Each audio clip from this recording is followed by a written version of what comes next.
Thank you all for being here this evening. We're kicking off our 12th season of SheShares, which is great. And we are looking forward to a really inspiring conversation with these successful women. My name is Lisa Page, and I am a SheShares board member. I've been involved in SheShares also as a mentee off and on through several years, I think since 2016 or 2017, through the mentorship program. And many of you are part of that mentorship program. And it's really just for pairing young women who are at the top of their careers with women who are just getting started. This year we have 67 pairs of mentors and mentees, which is really incredible. And many of them are here tonight. And I do want to ask you all to stand up if you're a mentor or mentee, please.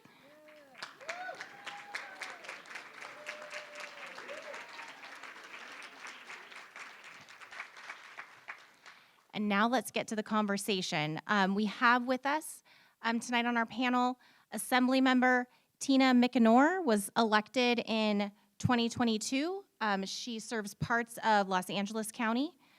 Prior to holding elected office, she worked for the nonprofit LA Voice, the California Democratic Party, and has the unique perspective of working as chief of staff for several members of the state assembly. McKinnor was born and raised in Los Angeles County and is the mother of 2 adult sons. We also have Senator Caroline Menjivar. She was elected in 2022 as well. She serves Burbank and the San Fernando Valley in Los Angeles County. She is the daughter of immigrants from El Salvador. Menjivar was born and raised in the very district she now represents. Menjivar enlisted in the Marine Corps, serving from 2009 to 2016 during Don't Ask, Don't Tell. At the time, she was in a relationship with her now wife. And after active duty, Menjivar worked as an EMT and in the LA Mayor's Gender Equity Office while attaining a Master of Social Welfare from UCLA. Menjivar now resides in Panorama City with her wife, a licensed marriage and family therapist, and their 2 dogs.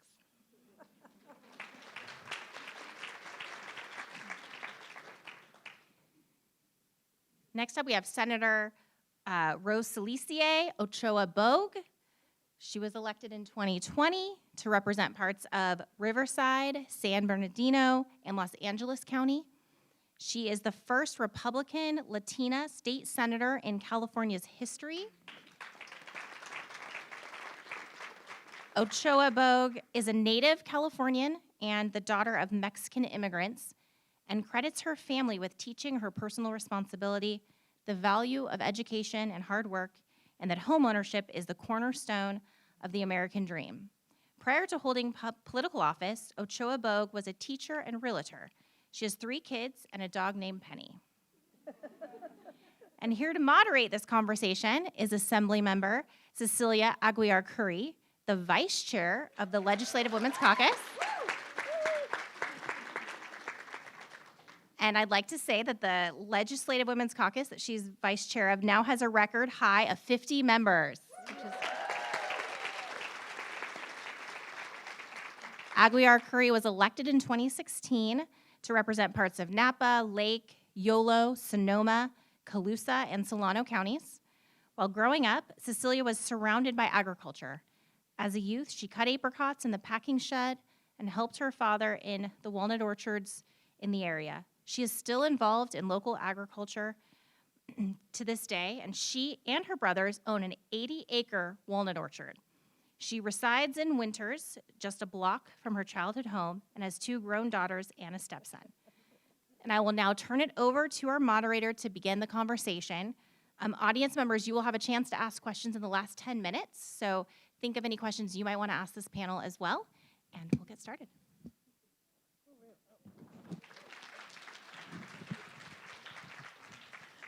It's scary that they gave me a microphone. Hi, everyone. It's so nice to see you all here, and it's so nice to have you being interested in having mentors and to help guide you. It's something I wish that I would have had years and years ago, but I'm honored to be here today, and I'm honored to be here with my fellow colleagues. As we've already heard, we are at almost 50 people, 50 women in the Women's Caucus, and it's an honor, but we didn't get there easily, right? Like 10 years ago, we were down to 27, but we're slowly getting up, and we're trying to add more women as we speak. We get lots of phone calls asking us some really important questions. How did you get there? What was your roadmap to success? And so as we speak with my colleagues today, you'll hear some of their stories and how we all got there. You know, as we try to gain more people, gain more women, our approach is to keep our head down, listen, and help mentor.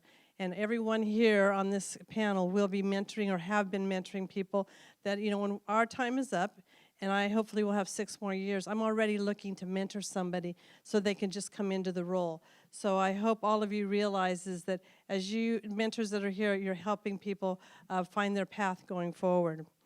You know, as we know, as women, it's difficult to run. There's many challenges that face us. And we go, you know, we have to have a brass backbone.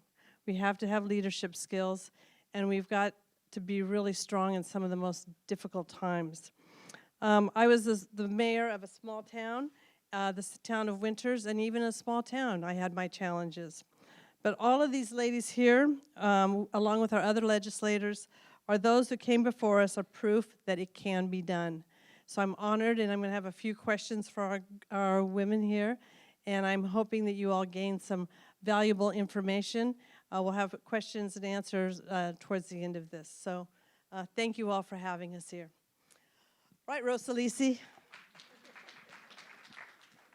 Senator, it's so nice that I've met her pretty much early on when she ran, and she's doing some really incredible work. You come with a background of teaching and real estate. What inspired you to become a leader in your community, and how would you describe your journey? Let me begin by the notion of deciding to become a leader. I actually did not have the intent to become, quote unquote, a leader. And my journey, I would describe it as very organic. And by that I mean I began actually volunteering in my children's school. I was, as a former teacher, when my children were born, I stayed home for a while before beginning my stint as a realtor. But I began volunteering in the classroom, and that just delved into seeing what was needed in the classroom or in the school, and then bringing those ideas forward to the principal of the school, which then asked me to become part of the school council. And that just led to other opportunities and just became just a progressive work of, okay, opportunities, the doors just opened. And as a matter of fact, my opportunity for the school board, it was those very same members who had seen me in different capacity volunteering that said, you know, there's an opening in our school board. Have you considered putting in application? I would highly encourage you. And that's actually how I got involved with the school board. And as I became more active and engaged in doing community events, you know, in a different angle, on a private note, people would see that you take the initiative doing things or organizing and meeting the needs. And so then they would call and say, hey, have you considered joining the Board of Realtors? Well, no, I hadn't, but would love for you to come in and apply. So I would go in ahead and apply. I'm also a woman of faith. I believe, you know, my parents instilled a notion that anything is possible. You can do anything you want. So even though I had no idea that I wanted to participate in these different opportunities, I just figured, well, if God is opening the door, if the opportunity is there, why not go through it? And just figure that everything would fall into place. And so that's why I say I wasn't a political science major. My husband to this day kind of looks at me, how are you here? But you know, I have to tell you, it actually is a good thing that I don't have a very political background, because I don't come in with cynicism. And I come with a very optimistic and almost like a childlike optimism in a way. Because I do. I believe in human nature, and I believe that people are good.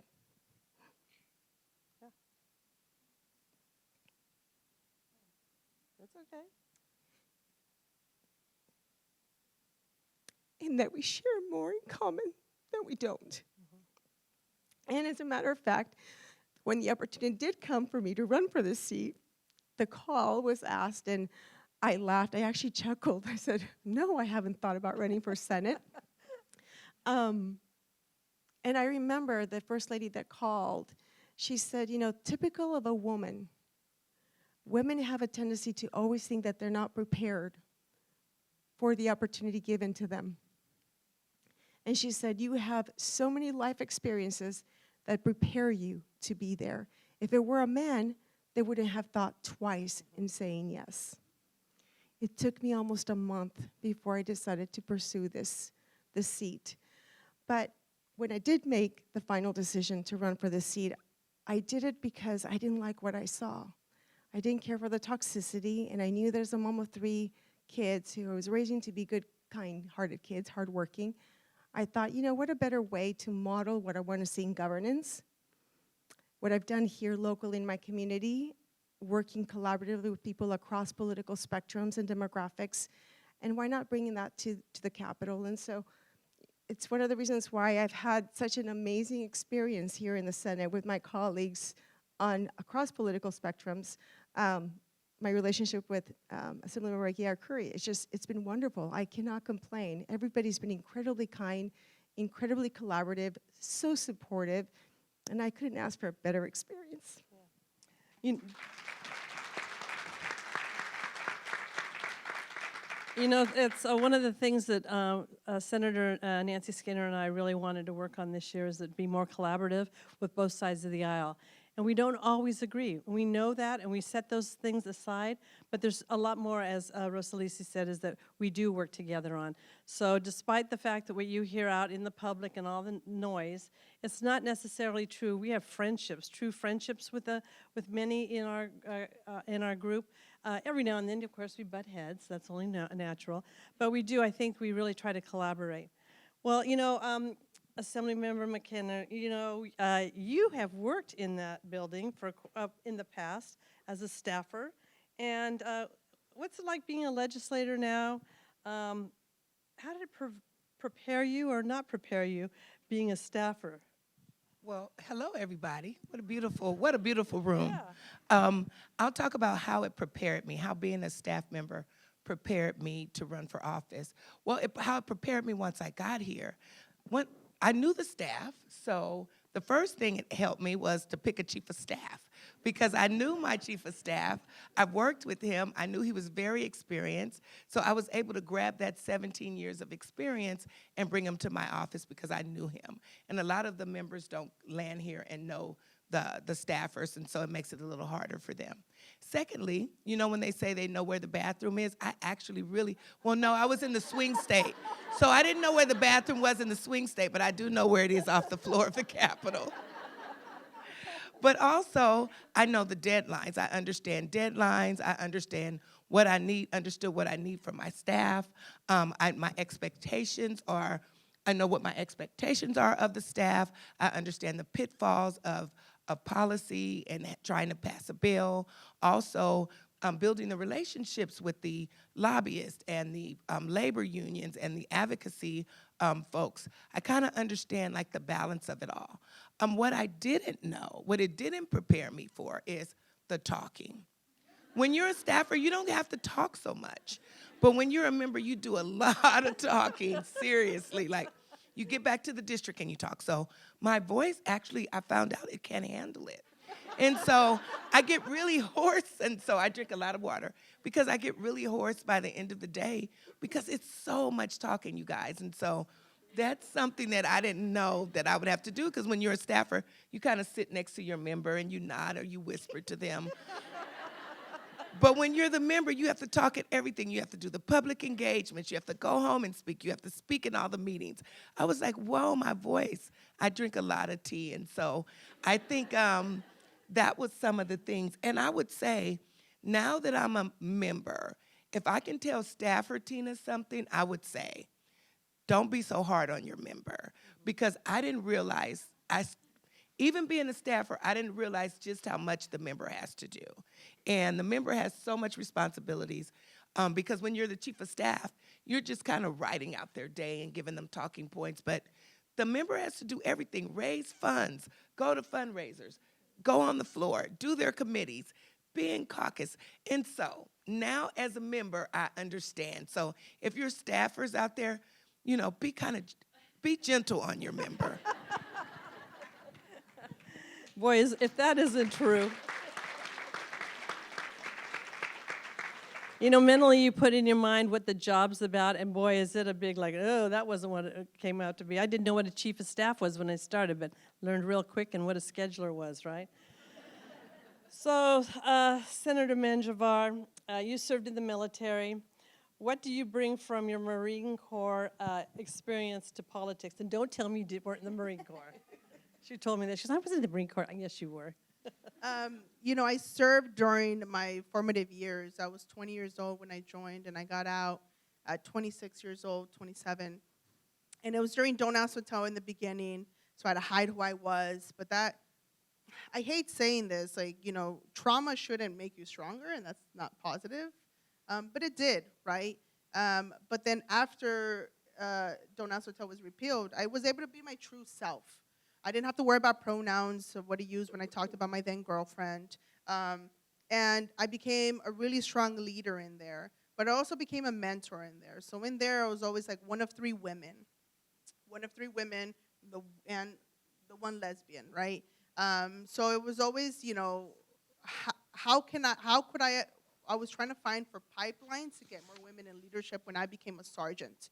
Because I didn't have mentors who were females. I had mentors who were men. And when I was a Lance Corporal or a private, I wanted female mentors. So I ensured that I created those mentorships to bring up more women up in the pipeline for leadership positions and so forth, because we just lead in a more collaborative manner. So that discipline, that leadership, the standing up against predominantly male system really led me to my campaign and to this moment right now, because I had to take my seat, this seat. I had calls. People weren't calling me to run. People were calling me to drop out because who I was running against. A privileged man, the son of the outgoing senator who hadn't done a single thing in his life. This woman of color, 18 years of school, had to validate why she was worth it. So I had to grab it. And I turned to my Marine Corps life. I put on that hat. And I was like, no, I'm this strong woman. I deserve this. I worked hard for this. So I turned to that discipline a lot. And, the assembly member said it correctly. It's a lot of work. But, and again, not to take, everyone has a different level of what's hard and whatnot. But I've done the hard part already of being in the Marine Corps, go to boot camp. That's physically and emotionally hard. That I'm glad things have changed. But it was really, really bad, really bad. So now in this sphere, I'm like, well, I've done worse, so I'm okay with doing 12 hours, 15 hours. Oh, I didn't sleep, that's okay. At least I'm sleeping on a bed and not outside. So that's how I correlated. I was like, well, I've done worse, But I also think about in the military, or at least in the Marine Corps, you couldn't mess up. So here, and I was like, I can't mess up here. I came in here, I was like, I can't mess up. I have to do it right. Someone's going to yell at me if I don't do it right. And I think that's still from the trauma. It's where, you get yelled at in the military if you do one thing wrong. If you're late, and here in Sacramento, apparently you could be late 10 minutes and everything's okay. So I'm still adjusting to that. That is true. We were in committee, and she looked at me and goes, where's everybody? It's like, I didn't understand that, yeah. So goods, the pros and cons to it, but it's the discipline that I bring here. And then also, to what my senator colleague said, is the working across the aisle, or the moderator said, in the military, I had to lead people from Louisiana, Florida, and at the end of the day, we had a mission, and we had accomplished that mission. And if I didn't get along with my subordinates, my officers, we weren't going to accomplish that mission. I look at it the same way here. We have a mission. We have to uplift Californians. We have to protect the most vulnerable. At the end of the day, you and I both need to have enough income to provide food for ourselves and our families. So we're going to find what's in common, and we're going to get stuff done because we need to collaborate. And without that, I need my sister here to get stuff done. So interpersonal relationships are really important, and I bring that from my experience in the Marine Corps.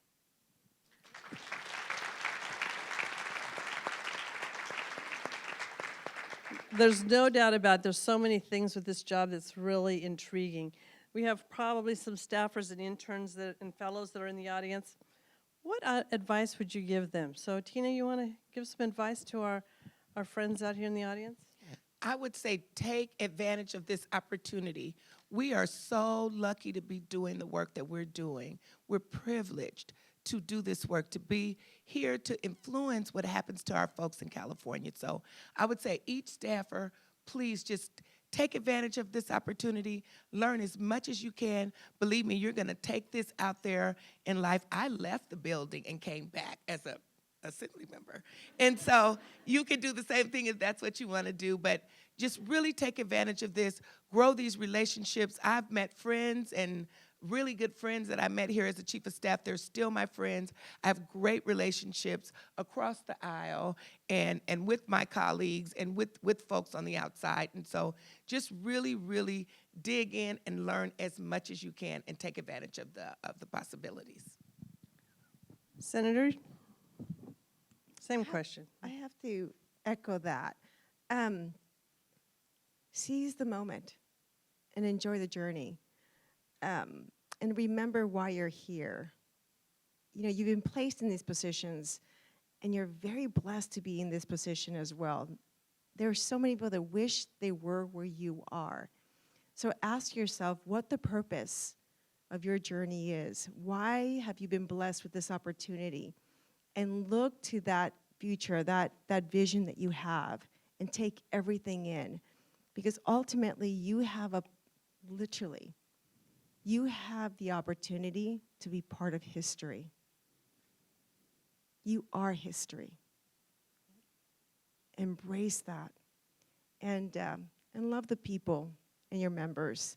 I know this is probably not going to go with the whole sexual harassment thing on that end, but really appreciate the opportunity that you have to work with your members and learn from them. Ask as many questions, and I'm sure that they're all readily available. And if they're not, talk to someone. Talk to someone else. So we have a problem, and we don't.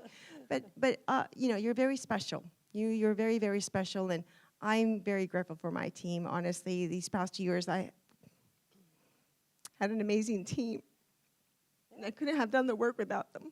We're only as successful as you help us be successful. So thank you. Thank you for the work that you folks are doing. Senator Menjivar? 5 years ago, I was a fellow. 3 years ago, I was a staffer. I am the youngest senator right now serving. So when I look into this crowd, like I'm you. Like we're in the same age group right now. Like in a heartbeat, you can do anything, right? And it doesn't have to mean that you have to be on this stage. That's not what success means. Success means being my LD who leads all my policy work, right? Or my chief of staff who's a woman, right? That's what success is. Success is running a Fortune 500 or increasing the number of Latinas in boards, commissions, because a report just came out and Latinas are at the bottom of those positions, right? So I want to see women in every single level. It doesn't have to be running for office. It could be putting women in office, right? Because everyone needs a role, and we need queer women, we need black women, we need of all backgrounds at the front. So my advice is find that spot that works for you, because you can be a loud advocate, you could be a quiet advocate, whatever spaces you're comfortable in, and make noise within that space, because everyone needs to play a part. I just think it's so important. We have 50 women, but in 2 years we can go backwards. We don't want to go backwards. And we can't go backwards. We need young people to vote. We need more women to run for office, and we need more women to help women run for office. That's my advice.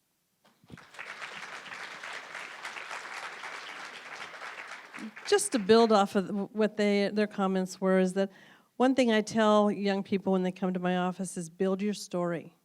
Tell your story.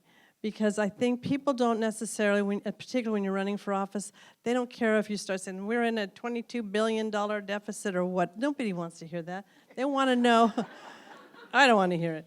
But what they do want to hear is your story, and they want to build trust. So, no matter what you do, I was a soccer coach at one time, I was a swim team coach. Whatever the story is, people want to know your story because they want to relate to you. So start building your resume in your head as whoever you're talking to and figure it out, because it's really, really helpful as you go, if you decide to run or be a CEO or whatever. They want to know your story, and they want to be able to trust you, right? So, there's a couple things that keep coming up over at the building. The building is housing, okay? And all of you have a bill in housing, I believe. If I'm wrong, oh well. Why do you think housing is such a big issue, and how are you dealing with it in your district? Because, I'm from a rural area, and sometimes we do some bills that just do not reflect my people. And so I always have to come back to my legislators and my colleagues and say, that just doesn't work for me. Or, man, that's a great bill. So how do you deal with that in your district, and have you had to deal with that? So, Senator Menjivar, you want to start? So I represent the city of Burbank and the San Fernando Valley. I have my district that on one side on Burbank is more affluent than other sides. And you can tell there's a big haves and have-nots.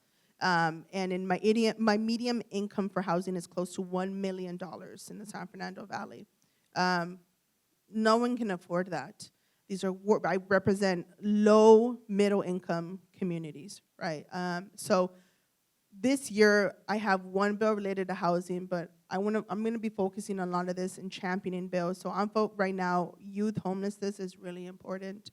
And we saw with Project Home Key that we were getting projects or monies coming down to counties for projects for adults, but not for youth. So how the process is right now is that counties have to put in a request.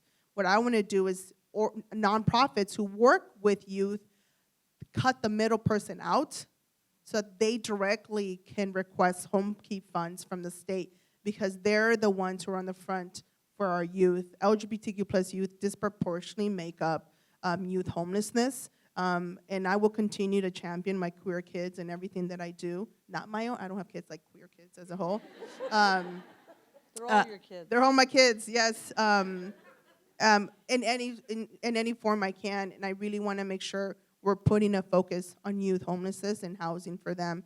So that's something I'm working on. And then I'll continue to see how we can work on mixed usage. I have a light rail coming to my district, the first ever in that area, and there's so much economic opportunity around there. I want to make sure that we're supporting our small businesses and bringing pedestrian traffic around there and mixed use there, because one day I want my district to look like Mexico City or Zurich, where you're just walking around everywhere and your housing and wherever you need is within a 2-mile radius. Yeah. Oh, same question, Assemblymember. Housing. Well, I represent AD Assembly District 61, and my district goes from Venice Beach. When you land at LAX, you're in my district. I have Inglewood all the way down to Gardena. And so it's kind of a mixed area, a very diverse district because it goes from the water to the inner city. So I would say we suffer with a lot of homelessness, especially in Venice Beach near the water. For some reason, our homeless community like to live at the beach. So we have, seriously, like the inner city doesn't have as much homelessness as the beach. And so it's a real issue. I had a constituent call me yesterday, and I'm trying to figure out how to solve this. She has some homeless folks that set up in her alley behind her house, and they're washing their clothes and throwing it over the fence and using her water hose. So it's really traumatic for our seniors, and there are 2 seniors that live in the house, and so I'm gonna have to try and work with the city to see what we could do to help her. So these are some of the calls that come in. But I have introduced a bill, AB 1418. It's crime-free housing. What's happening in some of these areas in the cities and the counties is that they are enacting the landlords to run criminal background checks to stop from letting people into housing. And when I talk about criminal background checks, look, we're all human. We don't want crime happening right next door to us. Nobody wants that. But we also have individuals that maybe had a problem when they're 20s, and now they're 50, and they're trying to rent an apartment, and they can't because of that. And, I'm looking at, like, how long do people have to pay for, bad behavior? Like, how long? You go, you serve your time, you get out. Also, we have these nuisance ordinance that are happening at the city and county that they're really weird, guys. Like, you could literally be playing cards with your friends. My family, we play cards, so I'm going to say cards. We play spades, and sometimes we drink and we get loud. And so, back in my time, your neighbors, sometimes they didn't want to call the cops on you, or they didn't want to knock on your door, so they'll call the cops. The cops knock and say, can you keep it down? And that's about the extent of it. Now with crime-free housing and the nuisance ordinance, they can evict you for that. Look, this is the way that you gentrify communities. And so we want to make sure that we get this bill passed because we have a homelessness epidemic, and this is the way that they're putting people out on the street. This is the way that they're getting rid of Black and brown people from neighborhoods, and it's something that I just can't stand for. And once you guys get to know me, I'm a fighter, and this is just something that we can't stand for, and it'll help keep people housed. Thank you. Okay. Senator Ochoa-Bogh. So it's very interesting because I did, come in as a realtor. So my lens is very, very different, right? I've been working in real estate since 2002. So I think going on my 21st year, just renewed my license. So I'm good for the next 4 years to be a realtor. Job security. Job security. This is not a guarantee. But it's interesting. I've seen how policy has impacted the prices of housing in California. I've seen the good intent that went behind these policies and how that increased the housing price. For instance, I'll give you an example. After the recession happened in 2008 or 2009, there were a lot of people who were very nervous about coming back into the housing market. And so the government decided to incentivize people by giving a tax credit. Well, that was great. I think it was between $8,000 and $10,000. And so that got people really, really excited. But what happened was that a lot of people got off the fence. And so we saw an increase in housing that went, in my area, in my district, it went up between $10,000, $20,000, $30,000. Properties were not appraising. And so people had to come in with cash to be able to make these mortgages happen. And so that started excluding people, normal average people, from coming into the market. So I look at policy beyond the what I call the warm fuzzy titles, but I try to see how that impacts the unintended consequences on policy. And I think that's the most important part, is that we need to move beyond the title of what the policy states and really start talking about, and especially this is why I'm such an advocate for having all stakeholders at the table, because each one has a different perspective of how that bill is going to impact that space, and they will be able to tell you what the unintended consequences are within that space. So as we move at policy, I'm kind of critical on that end. I don't say critical, I guess you could say critical, in a good way. But that's why it's important to make sure that we have all sides at the table speaking with regards. And I do believe in local control. I think one of the problems that we have in my area is the fact that I represent the Inland Empire. So I have San Bernardino County, Riverside County, and literally a sliver of LA County, which I believe the last time I took notice, probably 3 years ago, there were probably 33 registered voters on a sliver. So that's how much I have of LA, but I can claim it.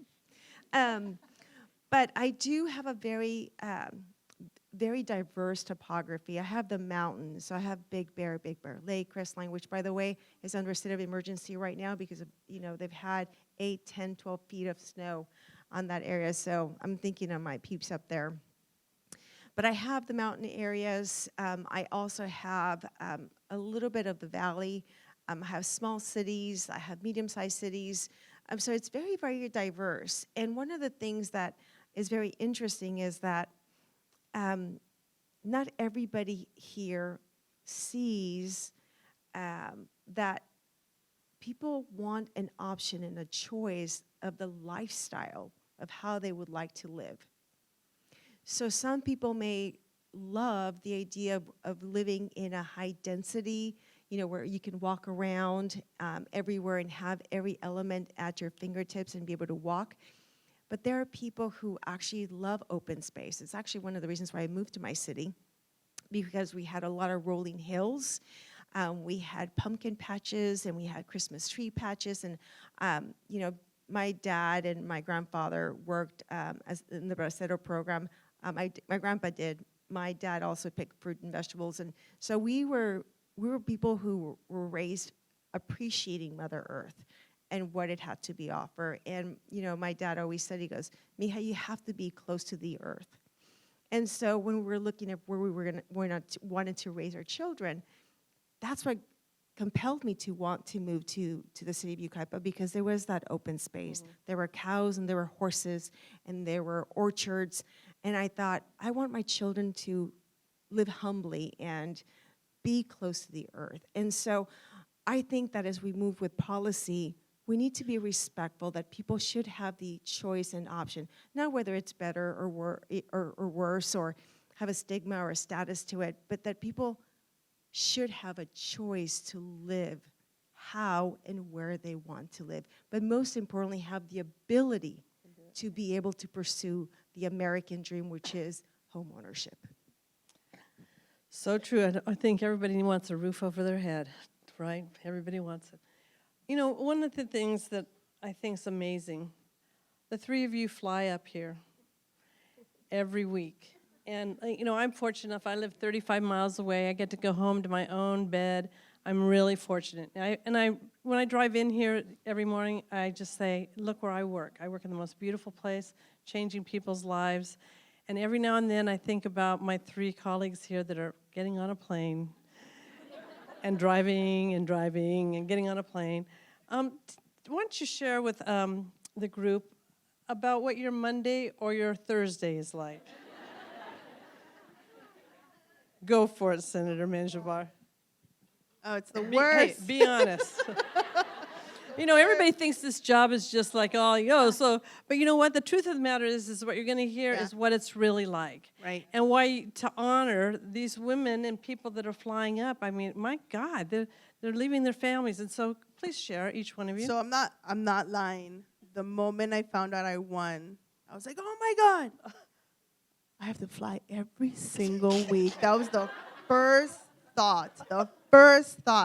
You didn't think about any of that. You were just like, get to November 8th and that's it, right? But November 9th comes around and you're like, you have to be in the plane every single Monday and Thursday. So I live 12 minutes away from the airport. That's not a problem. And I have to be there 1 hour before. Also not a problem. The packing. That's the problem. Because you'll see members like, you have to wear red this day we're all wearing pink, you got to wear a hat on this day. That's hard. To coordinate, you're no longer, you're waking up, oh, what do I feel like today? No, you're set. And if you miss something, thank God there's a Macy's around the corner, because you'll go there. But then, so that's the tough part, the packing. And then the Senate sergeants would judge you if you bring a large luggage. So if the only thing you bring up is a carry-on, I brought a large luggage. Like, did you bring your whole house? I'm still trying to figure it out. So I only bring my carry-on from now on. But that's the hard part. For the whole month and a half, all my flights had turbulence, and it was so rough. I was like, I'm getting car sick. I'm getting motion sickness from being driven from Senate services to the plane to getting driven from my staff when they pick me up. So I've adjusted. I drive myself now. I've requested to be in the front seat of the Senate services so I don't get sick. And then on the flight, now I'm at a point where I forget I'm on a plane. And I'm like, oh, yes, I am here. But it's rough, you know. It sucks, you know, leaving my wife and then coming back and then going back. I told my chief last week, I was like, I feel like a nomad. I feel like a nomad. Where is home? I don't know where home is. I was talking to a senator, and she was like, one day I woke up, I was like, what bed am I in? And it's so true. We go to conferences, we do retreats. It's not just here. So it feels like I'm in a different bed every single time. And it's a little sad. It's a little sad, to be honest. But it's only sad for a little bit. Then you wake up, you remember it's amazing. Because that's what happens on Monday. Frustrated that I have to fly. I get off the plane, and it's a switch. It's an immediate switch where I'm like, wow, I'm so blessed to be here. So it's only a frustration for an hour, and I'm okay with that. That packing. Oh, I can't even. All right, Assemblymember. So I come up on Sunday because I'm divorced. My kids are adults. I have a 35-year-old and a 33-year-old, and I'm going to be a grandmother. Yay! So then Woo! September 15th, so then I'll have to figure out the grandbaby. That's something new to put inside of the circle of my life. My parents live with me, so I leave on Sunday instead of Monday. I do miss my mom every single time I'm getting ready to leave. My mom misses me because during COVID, we spend way too much time together. And so she gets really sad every single Sunday. But I come up on Sunday. Mine is a little different because I moved into the hotel where I can stay, like an extended stay hotel. And I can leave my clothes there, thank God. So I come up on Sunday night. I order my Instacart on my phone, on the plane. I get the internet. I order my groceries. I started listening to books because I read so much stuff. So I've listened to Harry on the plane, which was fabulous. I'm listening to Michelle's first book because I never got a chance to read it, so I'm listening to it. So I feel like I'm going to listen to so many books because that's how I relax on the plane. But I don't like to fly when it's raining. And so this last month has been kind of bad for me because I get anxiety when it's raining and I'm flying, so I don't like that. But, you know, I get in on Sunday, I try to work out, do laundry, wake up Monday, and I'm here. So it's a little easier. I had to come up on a Monday a couple weeks ago, and it's hard. I don't like coming up on Monday because I land, and I've been up since 5 in the morning, and I'm just shaking up. So Sunday is much better, but Thursdays are fantastic. I am so ready to go. You know, I stay, though. My staff doesn't allow me, Natalie, to leave on that first flight after session, so I have to stay and take meetings, but I leave about 2:45. I am so happy. My car is parked at LAX. I get off the plane. I jump in my little car. I'm so happy. I take it to the car wash because it's full of bird stuff. And then I just go home. Hopefully I don't have any meetings or anything. And I just go home and just kind of decompress and eat my mother's food. So, yeah, not too bad, but it's a lot of travel. All right, Senator. You have a little bit of a different life. You have a couple little ones at home. I do. So my oldest is 23, and I have a 21. They're both in college. But I do have a 17-year-old who just turned 17. And it's hard for me. It's hard to leave. I mean, I don't know how anybody with little children does this because it would be so incredibly hard for me to leave a little one at home. My teenage son is busy, right? He's got things that he has to do with church. He has things that he has to do with school. And then he has sports after school. And then he comes home and it's dinner and then it's homework. So he's busy. So that's not a problem, but it is still hard, you know, and so Mondays, I usually come, depending on what time my committees or my meetings begin on Mondays, I sometimes have to come in on Sundays, but preferably on Mondays. And it's really weird because if we don't know what traffic is like in the Inland Empire, it can be really, really bad. And I got used to it because I was elected during COVID. So there was no one driving. And so I was really confident that I could give myself 30 minutes, 25, 30 minutes to get to the airport. I thought, not a big deal. Lo and behold, this past year has been completely nerve-wracking. I've missed my flight twice. Twice because of the traffic. You just don't know what to expect. And depending on when the flight leaves, early 9 o'clock, late 10 o'clock, the traffic varies. So I have to tell you, Mondays are incredibly stressful for me because I really don't know how to guesstimate when to leave my home and figure that out. It's just stressful, and it's embarrassing when you miss the flight. It's embarrassing, and I hate that. So that happened. That happens in the mornings. So Sunday nights are better, though. There's no traffic on Sunday nights, so that's really good. And then the other thing is getting to the airport and realizing now that parking is an issue, because now, where's everybody going right now? It's January, February, and it's like, where are they going? It's true. But the parking lots are full. And that's the other nerve-wracking. So not only do you have to figure out the traffic, now you have to figure out where to park in the parking lot, how far away from the terminal you have to park. Because normally, it was so easy during pandemic. I actually kind of missed that time. But that was kind of hard. Thursdays, my team is really, really good about trying to get me on the first flight right after session. So I'm just saying, I don't want to throw anybody under the bus or highlight anybody, but my team makes it a priority to get me home as quickly as possible. And they know that my son gets home around 3, well, when he's not playing sports. So my husband gets home at 3. So it's a great time for us to kind of catch up. And he used to pick me up the first year. The first year he would... No traffic, exactly. The first year and a half, he was taking me back and forth. He would pick me up and bring me back, and it was great because we could bond, make up and talk about everything that happened in person. It was great. It was like a date ride.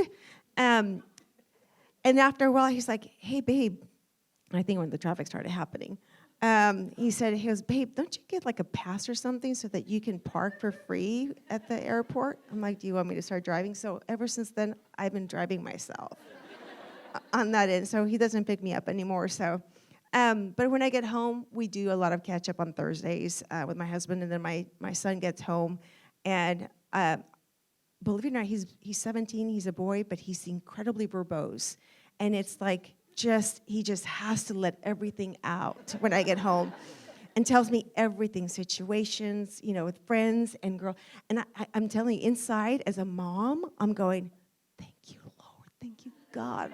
Thank you for this. I'm just so grateful that he wants to talk to his mom and tell me everything that's going on. So that's the great thing. So Thursday, they try to leave it open unless there's something that cannot be rescheduled, and then I attend on Thursday events. And then I just want to share something. We also make it work because on weekend events, the events that I attend become our date nights. Just so, and he goes, and staff, unless it's something incredibly important, they're not allowed to come. It's just my husband and I, and he basically staffs me, takes my pictures with people, but it becomes our date nights, and I think that's important. And I want to note that because for legislators that are in a relationship, it's really tough. It's tough to leave your family between 3 to 4 days a week, and make it work. And so it has to be a commitment. You have to be in a good space. And you can't do this job unless you have the support of your family. And when you do have the ability to be with your family, make it quality time. Quality time. Be in the moment and engage with them. Those are great. You can see how dedicated they are because you have to have so much dedication to go through what they've all done. So I really want to applaud you. And we have one more question, an easy one for each one of you, just really easy. What is the number one thing you want to accomplish this year? Yeah. Well, do you want, wait, if you, this is a therapy, we can go through a lot of questions. Hey, go for it. You know, Caroline, it's fine with me. My end goal before I leave 12 years is universal child care. My goal for this year is to increase the CalFresh benefits, which right now are $23 for a family of 1 or 2. I want to increase it to $50, which is not even a ceiling, bare minimum. So that's going to be a big priority for me this year. Okay. For me, AB1, staff unionization bill. Hashtag I am a staffer, and I want to get that done and protect my peeps in the building and in the districts. And I would also like to see SB4, I'm a principal co-author on that one, to see faith-based housing get built. Mine is SB 600. I didn't say my bill. Oh. Okay, go ahead, Rookie. Rosilicie. Go plug yours. Oh my gosh, there's too many. Everything that was not signed last year, I want to get them signed this year. Good. I reintroduced those bills, so I'm very passionate about education. But I really want to work towards. There's 3 actually that I You can have all 3. Okay, there's 3 things I really want to work towards: inclusionary practices for children with disabilities. In I love school. that bill. Just saying. I really want to work on that and get that done. I can't believe California, we still don't have that in place. But there's the other thing, with homelessness and behavioral health, I want to really expand the grant funding for behavioral health or mental health bed capacity, because we don't have enough of that. And one of the concerns that I received in public safety was the fact that we were incarcerating a lot of people that actually need help. And so I want to make sure that we have enough funding for every county to be able to build out that capacity. And that's going to help on many, many fronts. Make sure that people are not incarcerated, that need to be getting the help that they need. And number 2, to lessen the number of people that are actually living homeless in the streets that need the help. Well, you can see that we all have incredible bills that we want to get through because we care. Every one of us care about our constituents throughout California. And every single day when I get up and I think, oh, I'm a little tired, and you think you're changing someone's life, this is what we do. And we are proud to be representing the state of California. At this time, I'd like to see if there'd be some questions that people would like to ask. And Caroline will tell you all about a military if you'd like.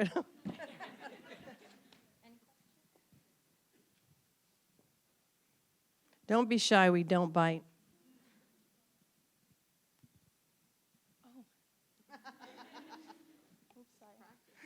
Hi, I'm Emily. I just want to say, first of all, thank you so much for being here today. I was watching the joint committee hearing on Housing and Human Services, so I know that you've had a long day. I felt exhausted watching the 4+ hour meeting today, and you all were there doing the work, so thank you for being here. I have a question surrounding what it's like to be an elected official in the world of technology that we're in today and the media.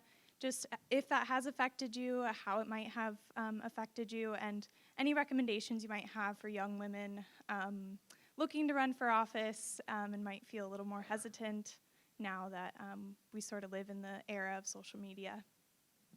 Which one of you want to take that? Well, I'll be more than happy to share real quick. Social media has so many pluses and so many negatives. It's really hard to navigate.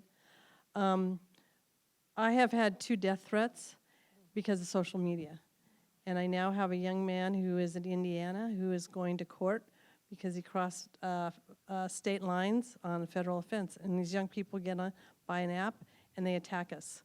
That's why I don't like social media, because we work really hard, and to be attacked and saying that they're coming after your family and they know your address and so on and so forth, it's so frightening. But there's some good things about social media. You know, I send out all my information for the California Women's Caucus. People know what we're doing, making sure that they're informed. But the social media has gotten tough. It's been real tough I think on many of us, is that you have to have a brass backbone for the things that people say about us. They don't even know us. It's easy to get behind a computer or a cell phone to say just terrible things about us. And if they knew us, they would never say it, I can guarantee it. I am a geriatric millennial. I am not good at social media. So That's why you have staff. yes, I was gonna say that. You know, my press secretary is amazing. It's funny, she's older than me. She's so good at this. So I actually struggled. Like, you know, my consultant was like, "You have to be on Twitter. Like, you have to put your opinion out there, right?" So I struggled with that. I was like, I'm a little personal. Like, I don't want to put stuff out there. Like, I barely was hanging on to my Facebook, and now I have to add. That's how bad was Facebook. But I realized how important it was. So I focused more on Instagram. I was like, I feel comfortable there. There's like the mixture. That's where geriatric millennials feel really comfortable in, right? She's nodding. She feels that. So I was like, okay, I'm gonna put energy in Instagram. And I noticed like I needed to bring a presence. Like people need to see what I'm doing. Like how am I gonna get my story out there?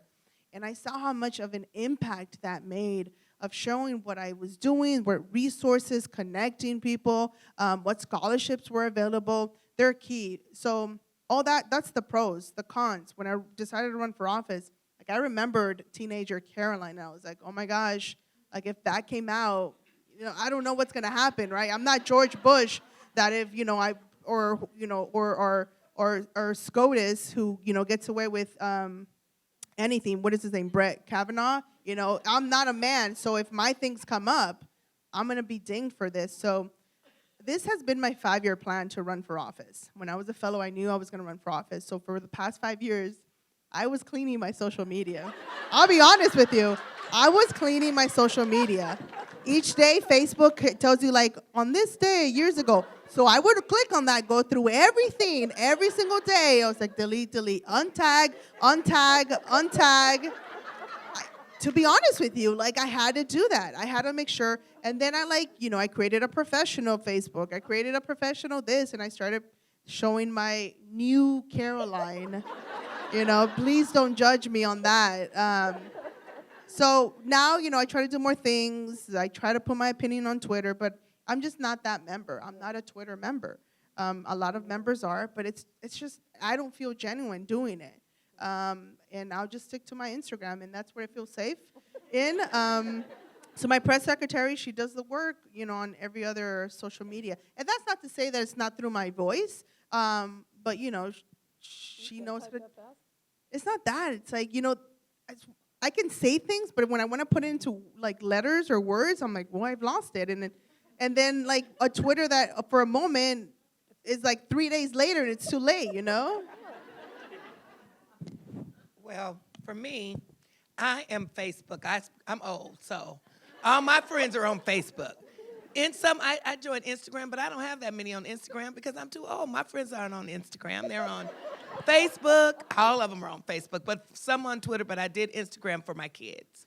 But I am a social media member because before I was going to run, too, I was planning on running for state senate, which would have just be coming up in 2024, but when the assembly seat came up, I ran. So the year before, I scrubbed mine too. I scrubbed my Facebook, and I started taking some training from a younger woman. She spent a year with me teaching me how to post, how to do stuff that's not personal, and just really showcase my work, how to do Tina's Political Minutes, which teach me how to talk in 1 minute. That really helped me on the campaign because they ask you all these questions, and you have to get everything in a minute, right?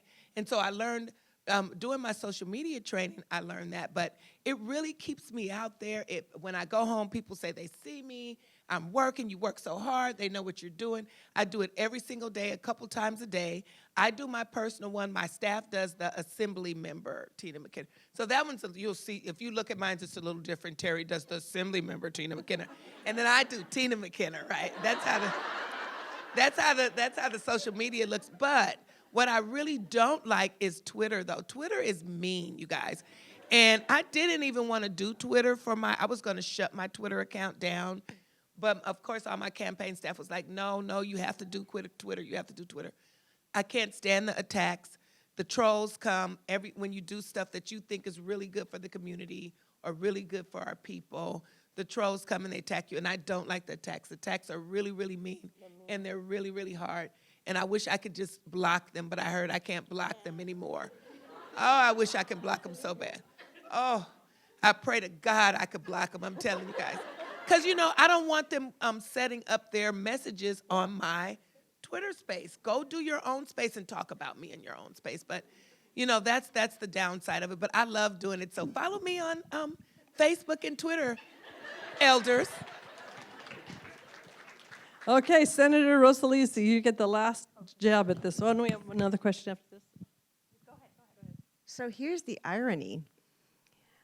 I didn't have social media prior to running for office except for Twitter. And the only reason I had Twitter was because I work for an elected, and my district director says, Rosilicie, you have to get at least Twitter to follow your member.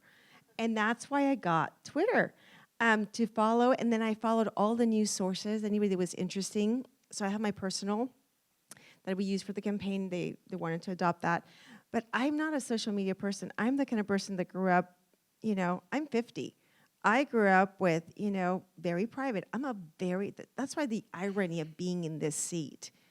I'm incredibly private with my family and so forth. I was never the kind of person that would boast where I was going, what I was doing. And mainly because of different things, understanding behavioral health. And the last thing I wanted to do was make anyone jealous or struggle in any capacity on that end. And so I've always just personally just felt like, no, if you're within my space, within my circle, you'll know what I'm doing. But the last thing I wanted to do was incite any ill feelings from people, and that's why I was not a social media person on that end. I'm very conscious about the behavioral health of where we are as a society. And as a matter of fact, we were just having a conversation about mental illness for children.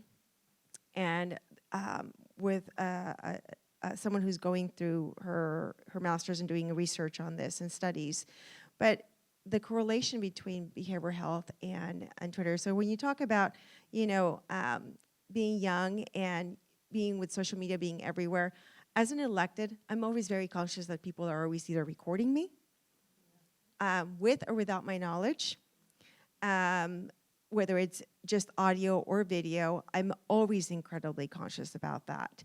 And that's just part of the responsibility of who you are. Some people don't care. I care.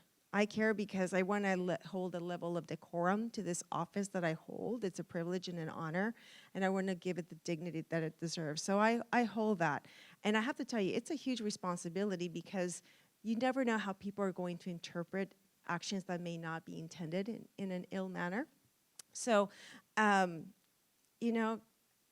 we live in a very gracious society. I think when you do something stupid, I think as long as you apologize and you're remorseful, genuinely remorseful, I think people will be forgiving about what you did on that end. But I also do know that a lot of people have, they have political teams that literally would go and look for things that you've done to hold it against you. But I have to share with you that ultimately you're that member that hires the team that ultimately has the decision-making in that process. And I can tell you that as someone who ran for office, I purposely, intently told my team, we will not use anything salacious against my opponents. It's up to each and every one of us to choose how we hold ourselves and the type of campaigns that we use.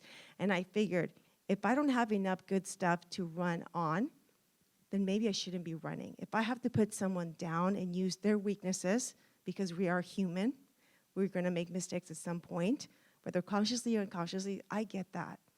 But I'm also a woman of faith that do not wish to put that on people. I think it's wrong. So ultimately, we can choose to have a team that decides we will not use that. I can tell you it can be done. Okay, we have one last question, quick question. Hi, my name is Kimberly. I want to thank you all for sharing energy and space. My question is, what role has mentorship played in your life and or career, and what impact has it made in both your role, career, and life? Senator Rosilicie, would you like to try this one first? Sure. I feel like I'm talking too much now. Oh, no, you're not. Mentorship has worked really, really well. I've always gravitated to people that were wiser and older for some reason. I was an old soul since I was little. I think it helped that I had a grandmother. I lived with my grandparents because my parents were divorced, and so I had the opportunity to live with my grandparents, and then they had work opportunities where they were living abroad. And so my grandmother was the kind of person who would sit down with us on the evenings, rock us in the hammock in Mexico, play with our hair piojito, and tell us stories and life stories about people and decision making. And she always said, you know, what kind of life do you want to live? You make the choices, because every choice has a consequence. So I think mentorship started very, very young with me, with my grandmother, because they have the time to do that. Professionally, I always gravitated to people who were the quiet leadership type, who were very strong, made an impact, made decisions, and I would always ask questions. I always questions. But most importantly, I listened. You know, I listened to what they had to say, and I think it's important. And I think whether or not consciously or unconsciously you have a mentor, it's you seeking them out. What the people that you admire, that you respect, in whatever capacity and role, watch them. Use them as a model. They can be your mentor consciously if you reached out to them and they'll take you under their wing, but maybe not. Maybe it's unconscious. But I think it's important to have those inspirational role models that you can strive to be and be encouraged by. Assemblymember? Well, I've had a lot of mentors in my life, I would say. I belong to an organization, the voice is going, Los Angeles African American Public Policy Institute. And we have about 300 black women that have gone through this institute. We are everywhere in LA County. You can't turn or go into a campaign, go into a political office or a county office or a city office without running into one of us. And so we lean on each other and mentor each other on a lot of stuff. Right in the beginning of my political career, it was mostly men that were mentoring me in the very beginning, because I had mentors. You guys, some of you guys may remember some of these names, like Rod Wright and Jerome Horton and Curran Price and Ed Vincent. These were all the men that were in my seat before me, and Steve Bradford. But then all of a sudden, all these women started getting involved. And I would say right now, one of my biggest mentors is Supervisor Holly Mitchell. She is amazing. She answers the phone. You can text her, and because she was here before me, she let me know, and she let Lola know that, look, I've been there. If you guys need anything, just ask, because sometimes we don't. Even though I was the chief of staff, I left for 6 years, and sometimes we just don't have the history on stuff. So you could text Holly, and she answers the phone every single time. And so it's super important in your career to find someone. You know, look around and see who came before you, so you don't have to always reinvent the wheel. They can give you knowledge and history. And so, thank God for Holly Mitchell. Mentorship is the reason why I'm here. I recommend a book. I read it early on. It's called The Other Westmore. It's a story of two men called Westmore, lived a street from each other, and how different their lives are. One of them, I think, just won an election. I think he's, right? There we go. And it's just about mentorship. And for me, it was male mentorships growing up. It was my basketball coach. It was the sergeant in the Marine Corps. It was a detective when I was in high school. It was always men. And so they did. I'm not gonna take away credit from them. They helped me get to this point. But when I got to this point, I was like, okay, I want to be the female mentor that I didn't have. I think about now. I'm a mentor on a board for LGBTQ plus youth. I'm a mentor for when I was a staffer, a mentor for other female staffers, interns who were trying to come up, right? Or just looking to see how I can bring up as many women with me to the top as possible. Because I need to hold this door, we all need to hold this door for as long as possible for someone else to take over and hold that door for everyone else to come up, right? So that's the role. Mentorship is so important. Find someone that you resonate with and ask them. I think I asked so many people, can I take you to coffee? Please, please, please, please. Like, I've emailed, cold called so many people, and I pulled from so many people pros and cons. And now in the Senate, I do have a mentor, Senator Eggman, my seatmate. We are literally the exact same person, where we're both veterans, Latinas, social workers, and queer. Like, that's four. What more? And she just left the Commission on Status of Women and Girls, and I just took over that spot. So I have latched onto her as a mentor, and I was very intentional about it. I was like, I want, I would like you to help me out. I asked leadership. I was like, please put me with someone who is gonna be okay with guiding me and okay with me asking a lot of questions. So I really impactful in getting us here, it sounds like. So yeah. I want to thank all of you for coming this evening, and these wonderful women.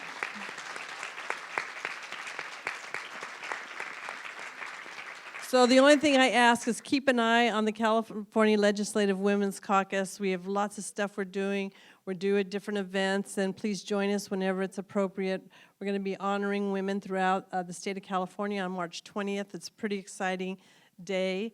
That we'll be having so many people from up and down the state of California that we're going to acknowledge. So again, I want to just thank all of you for coming. All the sponsors, SheShares, thank you so much for including us. And we'll be more than happy to have this fun team again. Just ask us.